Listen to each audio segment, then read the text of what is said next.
I came out here today because I want to help raise awareness to the fact that if they get rid of these communities, they're going to ruin a lot of people's lives. And I think it's really unfortunate that we're voting right now during a pandemic to demolish a community. Like, it's really heartbreaking to me because we we have our friends and family, and everyone will just be separated and everyone will be displaced, and it's sorry.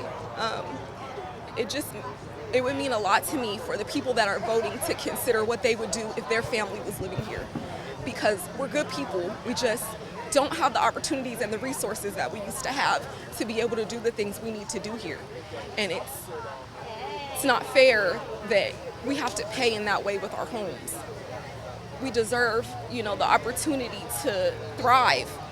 And we used to have different resources here. There was a WIC store right across the street for people that didn't have a car. There used to be a Department of Human Assistance in here for people that don't have transportation. We had resources here, and they've all been stripped away. And they tell us that it's because they don't have funding. But we know that can't be true because we can see them rebuilding the neighborhood in other ways for other communities, just not ours. I'm just tired of my community suffering. And it just feels like history is repeating itself. And it's sad. I'm really heartbroken about it. Thank you very much. So what's going through your mind today when you see what's happening out here? It's just, it's unbearable. It makes me speechless of how they didn't even let none of the residents know. Like, I walk around asking, did you know about this going on? No, I did not know that this was going on. And we live here. How we not know what's going on and what they're doing to this community, and we live here. So it's just sad that they didn't even inform us. So it makes me sad that they don't even have our backs to even make sure that they are taking care of us, to make sure that we do still have a place to live. How important is it in your mind to preserve this housing? It's very important. I don't have nowhere else to go. So where else am I going to go if they do end up moving to somewhere else so they can rebuild? And then won't even be able to come back after they rebuild. So some people might have to even go homeless when it's not even their fault for them going homeless. They didn't ask for this.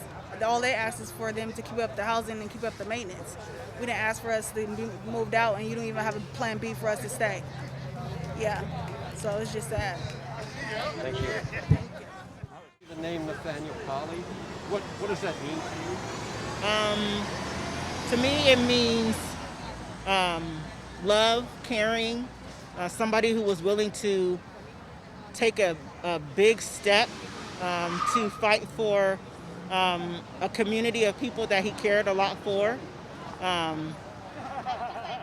His name says to me that we can do it, that no matter how hard it may seem or how far it may look, that if we keep pressing and keep trying, that we're going to accomplish a goal, because he accomplished that goal for us. He gave us the stability, he gave us freedom, he gave us home, and he fought until the very end. In your opinion, does the community generally know what happened here way back in the 1950s and what he did and how significant and important that was, not just here in Sacramento, but around the country, to get this public housing project integrated? No, absolutely not. This is not, he is not somebody that SHRA broadcasts or they talk about. When you move in here, they make it seem like this all was done from SHRA. They don't give Nathaniel no type of props for nothing that he did. I only found out about it after I had lived here for almost 2 years because someone told me. And then I looked into it and I was like, what? This is what the foundation really is here for? As you can see, you look in here, there's no museum, there's no monument of him saying thank you. There's nothing here giving him the honor that he deserves. So what goes through your mind here today when you see this event happening? And obviously the future of this place is uncertain. So just kind of talk about that, put that into perspective. What's going through your mind? Well, number one, I am very grateful and thankful for all the people that decided to come out and support us today. It's a big thing for us to step out and, speak out on the things that are going on and not being afraid of retaliation. because sometimes when you speak out or when you step out about certain things against big companies, they get upset, they get scared, they get angry, and they retaliate. So we're taking that step and saying we're not afraid. We're not going to let you make us feel like we can't come out here and we can't support each other and we can't say enough is enough, and that tearing down the property here and rebuilding is not going to help the community. It's not going to help Sacramento. If anything, it's going to make the homeless rate go up. It's going to have more starving children, more stressed out and depressed veterans, more elderly families that are more susceptible to diseases and all types of things happening bad to them. So this has been a great opportunity for us to be able to come out and say, hey, we're not agreeing with that. Let's sit down as a community and maybe we can think of other options, like maybe coming inside and fixing the mold that I've been dealing with for the past 2 years, or coming in and cleaning my oven that's been here since 1945, or however long that oven has even been made. Like there's so many things inside of our units that need to be fixed. Demolishing them is not the way. Displacing all these families is not going to help the community. If anything, it's going to make it a lot worse. So today we're here standing saying, hey, give us the opportunity to choose what's best for our community, not a developer that comes here with a couple of $1 million and says, hey, I think I can help you guys make a decision on what's best for your community. That developer doesn't live here. He doesn't know what we go through on a daily, base. Nobody has even come to our doors to tell us about this new specific Broadway plan.